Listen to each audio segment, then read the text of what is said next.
Alassane Ouattara échange discrètement avec Amontano. Avant de commencer, abonnez-vous à la chaîne et activez la cloche de notification car cela va vous permettre de ne plus manquer les prochaines vidéos. Let's go!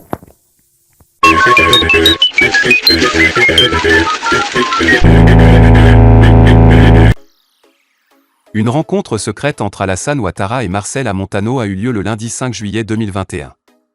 Les relations avaient été interrompues entre le président ivoirien et son ancien directeur de cabinet peu avant l'élection présidentielle de fin octobre 2020. Vers la réconciliation entre Alassane Ouattara et Amontano ? L'information est donnée par Africa Intelligence dans sa parution du lundi 12 juillet 2021. Selon le journal français, Alassane Ouattara et Marcel Amontano se sont rencontrés le 5 juillet. Il faut noter que les deux hommes ne s'étaient plus parlé depuis la démission d'Amontano de son poste de ministre des Affaires étrangères. Mais pour l'heure, le contenu de cette rencontre n'est pas encore connu. On se rappelle que le 19 mars 2020, Marcel Amontano avait officiellement tourné le dos à Alassane Ouattara en annonçant sa démission du ministère des Affaires étrangères.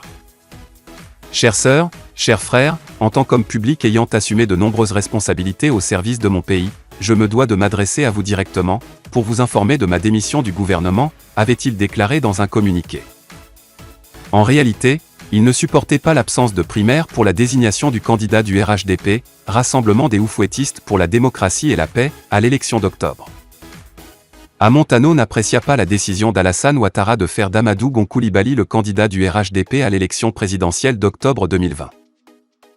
Dans la foulée, courant juillet 2020, Marcel Amontano annonce sa candidature à l'élection présidentielle du 31 octobre.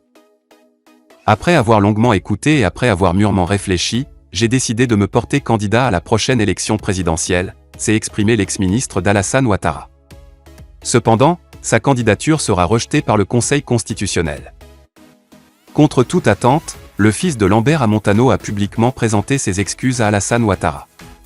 Il ne faut pas oublier que lors d'un meeting de l'opposition le 10 octobre 2020 au stade Félix Houphouët-Boigny, l'ancien directeur de cabinet avait tenu des propos acerbes contre son ex-patron.